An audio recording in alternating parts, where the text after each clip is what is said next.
ามเนี่ย เอาถามว่าเจ้าสิให้ข่อยอลีบ่เฮ้ย โคตรเออยังมันจะได้ช่องหายทักมันก็บ่ได้บอกกันนะ ก็แค่ถามนี่เฮ้ยสิให้ข่อยอลีบ่สิให้อยู่บ่วันนี้ สี่ให้ช่องหรือว่าสี่ให้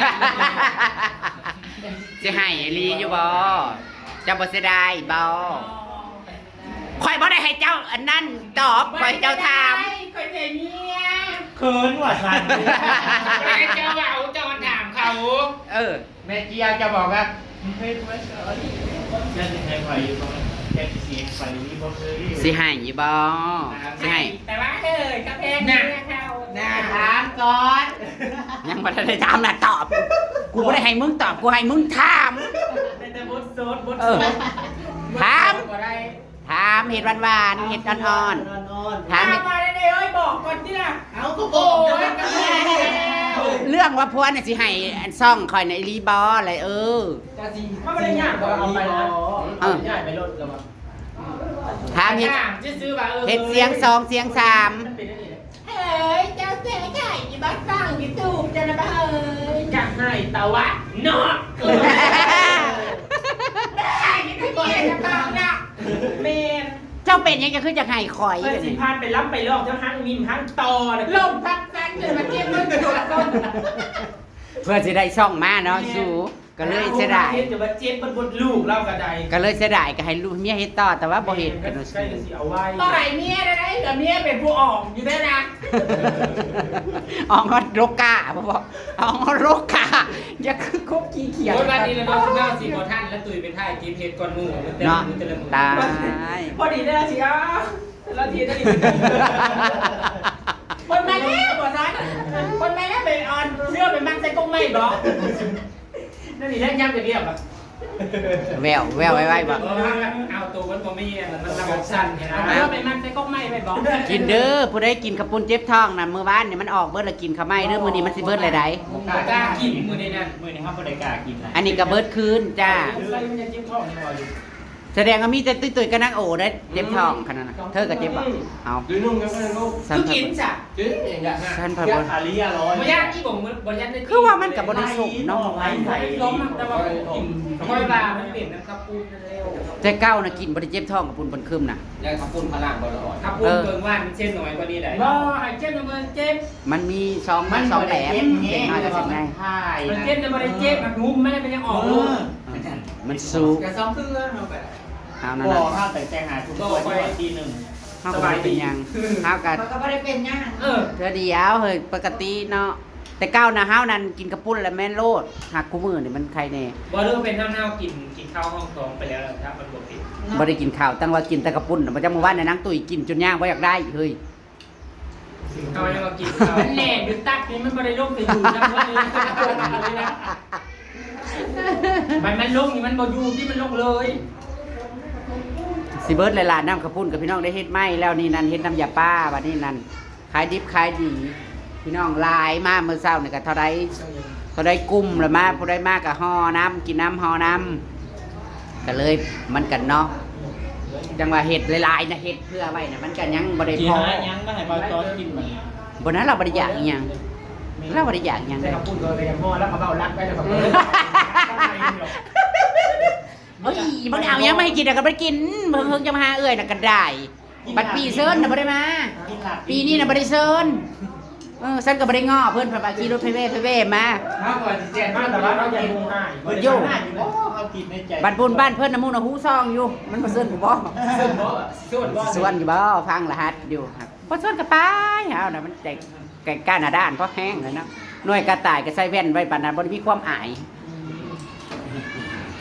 ยินดีด้วยค่ะจะมีซ่องเป็นของตัวเองแล้ว เงินซื้อโทรศัพท์ก็กำลังจะเดินทางมา สิได้ไปเก็บมาลาดอะไรใส่เดียว เบิ่งก่อนจักว่ามาแล้วบ่จ๊ะ ปกติก็มีส่องอยู่แล้วหมอทางในเงินนะครับ ส่องยังล่ะ ส่องก้า ส่องกา ส่องทอด ซ่องก็ว่าซั่น มันนี่กันสิได้เจ้ากระทะก็พัวหน่อยจะได้แล้ว อ้าวตามจอบ ใส่ส่องจังสิพักจังสิมีส่องมานี่ เจ้ากระทะวันนี้50มาซาจิเพชรก็พัวหน่อยให้เบิ่งเนาะวิธีการกับเขา บอกแน่บ่เจ้าก็บอกแน่วิธีอัน พัวหน่อยนะมันสิมาจักผิดเจ้าบ่ต้อง เจ้าบ่าวเจ้าก็บอกว่าเขาจะมาซาจินได้ดีกลนขึ้นเจ้าก็ สอนเจ้าผู้เป็นอันเจ้าของซ่องมาก่อนเจ้าก็บอกก่อนไว้ต้องเห็นอะไรซ่องข่อยน่ะมันต้องเปิดหัวเรื่องวันอะไรเด้สบายดีพี่น้องอะไรนะบอก สบายดีพี่น้องเบิร์ดสุกล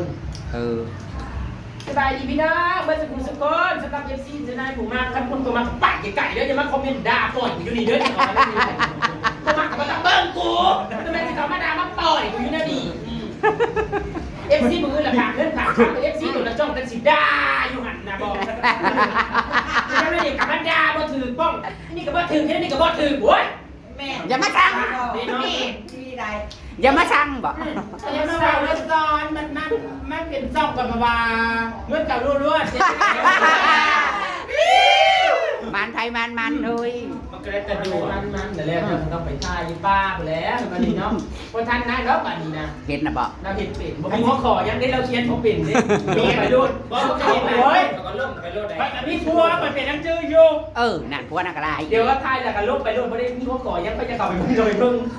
มันก็ได้คิดว่ากับไปกับปัวใหญ่มือดีมาปัวตองปัวนะ ไอ้พวกเป็นมือกล้องนะว่า มือกล้อง เมียกะเฮ็ดแล้วกุนแบบไม่ง่ายต่อ ไปตัดมีตัดเรื่อยมาเอาพวกกระทาย ไทยนะกุนพวกเป็นผู้ชาย เขาเข้ามาเล่น ยังไง ใส่จานเขามาเล่น สวัสดีจ้าเรื่องสไตล์ของด้านของมัน สวัสดีจ้า คือต้องแรกๆอาจจะยังเกินนั่นแหละ ซ่อมเลยซ่อมให้เบิ่งก่อน นี่ต้องว่าสินจ้า น่ะนั่นแหละให้ซ่อมมันก็ไป ยังเคินจนแรกๆนะเพิ่งไปจากสิ้นเองดอก เคินปัจจุบันบิดจิกล้องมันจักเล่านะได้อ่ะ แค่นี้แล้วยัง แรกๆเคินนึงไปสิ้นเด็กสิ้นน้อยแล้ววันนี้สิมาอันนี้กระซุ่มแซวแมวเปล่ากันอยู่นี่ราคากินเด้อเบียร์สั่งมาหาล้างนึงเซ็นได้ขนาดยืมเงินเขา200 เบียร์มากคนนำมันยังนำมากกว่าจะกินดี เอา ไม่จะมากินด้วยเลยมาตั้งไว้ที่ไม่นำของเบียร์ หาล้างก็เอามา2ขวดอยากอาย ขวดไม่ดีบ่ เฮ้ยอย่าว่าทานภาษีเด้อท่านนั่นน่ะก็ทวงเอาเด้อเงิน200แค่ไหนได้บ้า ก็กัดเห็นว่า300เจ้ายืมไปตลอดเวลาพอแล้ววันที่3เป็นเราก็ชวนเจ้าไปบุญได้เลยสิเราก็ยืมเจ้ากลับกัน500แล้วก็ยังซื้อเยอะเลย ให้กำไรไป300นะว่ามันลิตรนะ ก็ได้ภาพแบบถ้ากูเอาไปแล้วสิมาใส่ดีแล้วลมเป็ดจะโตเสร็จแล้วบอกเป็ดเอาไปพายแล้วมูนมาขาย ตอนแรกมาเชียว มันต้องเป็นราคามูนมันเป็นราคา เป็นโลกาสิเริ่ม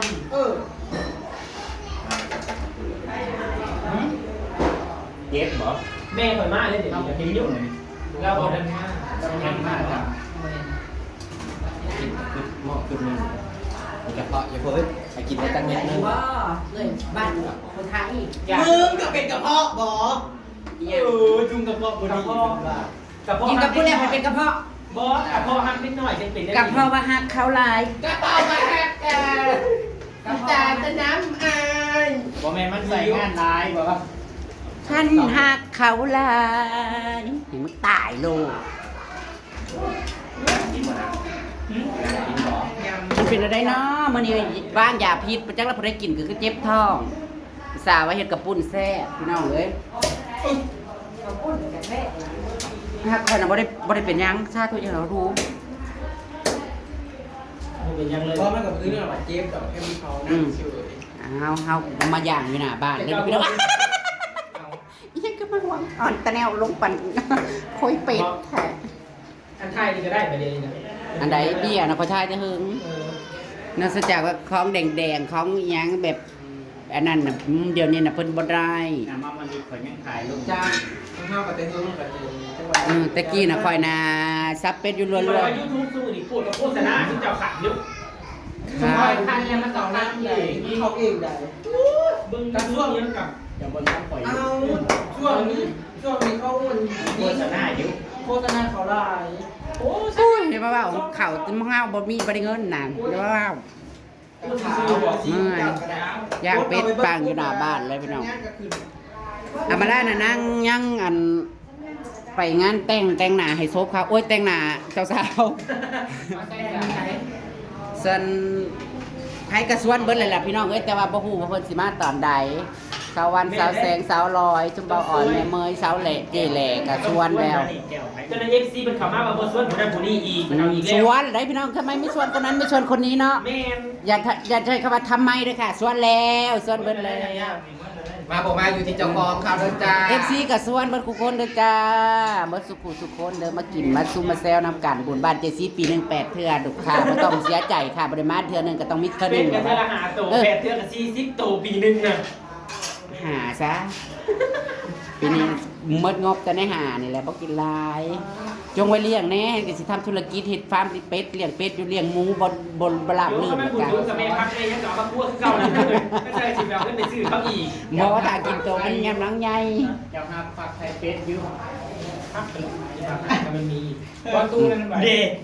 มันบ่ออกของเจดอกไม้เอาไปให้ปอซ้อนนี่ฝาก โอ้ยมันก็ออกเลยเลยมันสิไปพักเท่าไหร่จะได้ บ่แม่ ไก่ฟักมันกำลังดัง ซุ่มข่อยฝากรอบก่อนน่ะกะแต่เสียดาย มันเน่าอันนั้นน่ะก็มันยามฝนอยู่เนาะมันถึงฝน บัดนี้ เนา เอามาพาอีก15หน่วยผู้ไม่สอนบ่ถามออก กระยามมี เดี๋ยว เนาะ ให้เจ้า อ๋อเอาไก่ฟักมันไข่ดำดำกันเลยดิมันได้อาทิตย์หนึง ไก่พักถูกทรมานไก่นี่เกือบตายเกิดมา โอ้ยมันจะเข้า กินไก่นะซ้ มันก็กินตลอดอยู่มันก็อยากมัน ไก่ ก็ มัน2สินตายเนาะเป็ดถึง3สิน ซีเป็ดนั่น สแปด เดือนหนึงเดือนหนึง ไก่กับเป็ดนี่เป็ดมันฝักงานถ่วง 21มือก็ออกมาใกล้น่ะ มันเป็ดห้ากับ16 มือนะ เขาว่าเป็นซิมบ้านเฮาน่ะ3ซิมเป็ดน่ะ4ซิม หมอ เป็ดน่ะ4 3ไก่นั้น ไก่นะซ้ ตา บัดนี้เจ้าฟังนี่เจ้าเอากันหน่วย ำ จะ ตู้ ไปฝาก นะมันพักหลายเดือน โอ้ยขอยสร้างตู้ฝากบ้านอะไรมันเท่ากับปั้นนี่ได้9หน่วยปกติครับล้านกว่าอันซาเพิ่นโฆษณาน่ะฝากได้3-40หน่วยเนาะเฮาก็ก็สมนี่สมพรด้วยซั่นอันนี้แปลว่า9หน่วย ตีกันไปเลยซ้ำนี่ โอ้ยเสียมาฝากถ้าตายเนี่ยขนาดไก่ฝากกันได้ยามเช้า แบบก้อน บ่มันเป็นเดียวนั่นเลย ต้องเลี้ยงเป็ดเมย์หลายๆคันจะให้บอสอนครับเมย์บ้าน10 แผงมันไข่ละร้อยเขารอบละร้อยรอบละร้อย เอ้าตอนนี้ก็คือสิยืนยาวแล้วกินกับปุ้นข้าวปาดกันนี่แหละพี่น้องเอ้ยรับแขกรับคนกับซ้ำนี่แหละค่ะจนเท้ยเท้าอะไรยังบ่เสด็จนะคะ ถ้าหามน้ำจับ จ้าล่างยังล่างกระดูกอยู่มันจะพอดกับย่างเป็ดไป เอ้าจะไปเอาเป็ดมาเป็นย่างกันหรือว่าถามหมูมาสักกันหน่อยเนาะ ว่าเอาคนทำให้มันจะได้ อืมหลายโยกเลยได้อันนี้กันอีกกลุ่มหนึ่งทางนี้กันพี่น้องป้องปลาย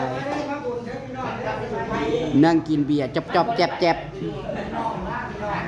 มาออกไปใน3-4สุดแล้วจังมาดำขับปุ้นกับโอ้ขายดีขายดีขายดีขายดีเพราะแม่นหยังดอกมันอันพี่น้องหลายใครมากก็ต้องได้ฮอผู้บ่ได้มากก็ต้องได้ให้กินฮะบ่ จับแต่พรุ่งนี้เป็นต้นไปในญาติเป็นพี่น้องมาเด้อเธอหนาเขาเป็นยังไม่ได้มา มันจะให้มาได้เฮ้ยหมู่มาก็ดีใจได้น้องมันเป็นสิมาว่าหมู่มาไปอุ้ยอันนั้นก็เบิดอันนี้ก็เบิดอุ้ยก็โคตรเขากินได้บ่ได้บ่เคยว่าจักเทื่อนะทั้งกินแล้วก็ห่อนี่ก็บ่อยากว่าอีใดเฮ็ดให้กินแล้วก็กินมาดีนะที่กินก็กินที่ในเฮือนนี่เพิ่นสิจะห่อเมื่อหยังในเฮือนนั่นถ้าแล้วเป็นหยังจะบ่มานำผู้บ่อยู่ผู้อยู่เฮือนนั่นเฮ้ยเว้าซื่อๆดอกพี่น้องเว้าพื้นว่าเด้นี่ผู้บริเซิร์นนี่ก็มาได้เสื้อนี่นะก็ขอบคุณอย่างสูงเป็นเกียรติอย่างยิ่ง ผมบ่ได้เจอนี่จักมาได้จ๊อบจ้าเพื่อนได้เว้าได้จ๊อบบ่ลูกได้โอ้ย ที่รถใหญ่คันบักใหญ่บ่ได้มานะหามาผู้เดียวพี่น้องบ่ได้บุญบ่ได้เซิร์นหักมา ฮัลโหลดีใจพามีสิมา เนาะก็เพราะจะเอาเรามาแน่ เจ้าไปอยู่หน้าของคุณคนนี้ โหจักจะอยู่ยังบ่จักบ่บุญบ้านเมียเก่า เอา บุญบ้านลูกบ้านเมียก็คือบ่มา เมียโดนไปช่างหนาข้าวมา เนาะเฮ็ดหน้าอุตส่าห์ว่าเฮ็ดหน้าตึงไว้อยู่น้อยหนึงก็ได้ หนามันก็ยังใครบอก น่าสำคัญไม่ใครว้าวปานนั่นบ่อ้าวตำจอก เจ๊ชี้แต่ล้มหมูไปแล้วช่างหาโต จ้า ได้เดือนหนึงแล้วจ้าอ้าวตำจอกน้อย เจ๊คล้ายหมูแบบนี้ เจ๊ขายหมูบ่ได้กำไรเนี่ยมันก็บ่อยากไหวนะคะ มันก็อยากถอยคือกันแหละซุ่มแซวแมวเปล่าตำจอกกันไปอยู่เบิดมื้อนี่ล่ะพี่น้องแต่ฮ้อนฮอดแจ้งไปแล้วมื้อนี่นะ โอ้ยอยู่ยังกระโดดเนี่ย อันใด มันถือว่าได้เอามาใหม่อีกบ่เบียร์นะครับไปดูบนโซนเก่งมา เฮ้ยคะแนนจะกินเบิดลังหนึ่งซะก่อนเนี่ยนะนี่นะเขาก็เบิด2 ขวดหนึ่งเบี้ยคอยเส้นเข้ามาหาลังผม เอาอีกแล้วเซนอีกแล้วโอ้ย โอ้ยเส้นก็กินแล้วนะเส้นบ่มีเงิน มา เส้น เซนแล้วบุกอ่ะบ่ค่อยเสียนอยากปันไดแล้วแต่ว่าเฮ้ยเนาะ บ่เบี้ยเส้น บ่แล้วเฮ้ยคันว่าเบียดเส้นแล้วเทื่อหมู่ปัดเบาเพราะว่าเอ้ยออกซอยกูได้เฮ้ยเพิ่นว่า ไม่ได้เป็นเล่าเดี๋ยวนั้นอัน คือ นี้ ว่าแต่ละปากฉันจะเส้นให้บ่เส้นหรอกก็คือกินอยู่ฉันบ่ได้เคยจ่ายสดนะมันยาม สักกระเซ็ตมาลาย โอ้ ซื้อย ต้องหมู่มางานแล้วก็เอ้ยหน้าใหญ่เจ็บต มาใหญ่บ่ บัดเรา ไปเรียนคุณกับคายข่าว ขายข้าวใส่อือ กระโลละ8 บาทมันเฉพาะอย่างนี้ไว้เกลือเป็ด อืม กินนิดหน่อยกินเป็นหมูเนี่ยนี่เบี่ยง เบิ้งแล้วเองขับมาเบิ้งแล้วในไลน์เนี่ย ซี ซีกับ จ้ะ ล้างหมุนบ้านนี่ต้องเบิ้งคลิปดาต้องซ้ำมือหมดแล้วมันจะสีคุ้มนะ ได้ เซ็นเขามีเงยสนับสนุนอยู่ขอบคุณนะคะ จ้า พี่สวีบ้าน เหรอ เจ้าประจำนะ จ้า ที่คอยสปอร์ตตลอดเลยมานะคะ จ้า เขาอยากถึง16คือเด้พอดีก่อนเกิดเป็นมาเที่ยวประเทศลาวหอบประเทศนี้ อืม เนาะ ได้ จะมาถึงเจ้าไปส่วนน้ำมันเดียวใกล้ๆเด็กกูร้าน มียังถามโบราณนะ ไก่ลิงกับงูเห่าแล้วก็สิงโตเสือ ไปนะไปนะ แม่ ได้ อยู่บ้านเขาอะไรอยู่ อันนั้น กันว่าลิง เขาไปเบิ่งอยู่ส่วนชันดูสิถูกแล้วก็ง่ายกว่าบ่เนาะมีเบิร์ด จะไปว่ามันเดียวพี่อย่างเดียวบรรยากาศเลย ค่ะแขกคนต่อไปมากกันแล้วกันพี่น้องสำหรับคลิปนี้ก็สเก็ตภาพบรรยากาศไว้ซ้ำนี่สักก่อนค่ะยังไงก็อย่าลืมเป็น กำลังใจให้พี่ตุ๋ยด้วยนะคะกับ เจ้าของช่องใหม่น้องใหม่เปิดใหม่แกะกล่องนะคะ ไม่ใส่เสื้อได้ซื้อซ่องบันนี้เปลี่ยนนะตุยแต่สวดบอกข่อยเดียวเนี่ยคิดแต่ละคิดแต่สิบแซงต้นบ่โซซ้อนกันมาใส่เสื้อได้ใส่แบบโสดเสริม คือเบ้าง่ายๆซะมักลอย ละลอย ลุงตุยลุงตุยคือตัวมันเอิญว่าลุงตุย หรือชาวบ้านลุง ลุงตุย เป็นตาปังเนาะ ไปแล้วพี่น้อง สวัสดีจ้า สวัสดีจ้า ใจดื้อมันลุกตุ้ยเป็นประจำมาสวัสดีค่ะ สวัสดีครับ แค่นี้แหละจะมีนั่นเป็น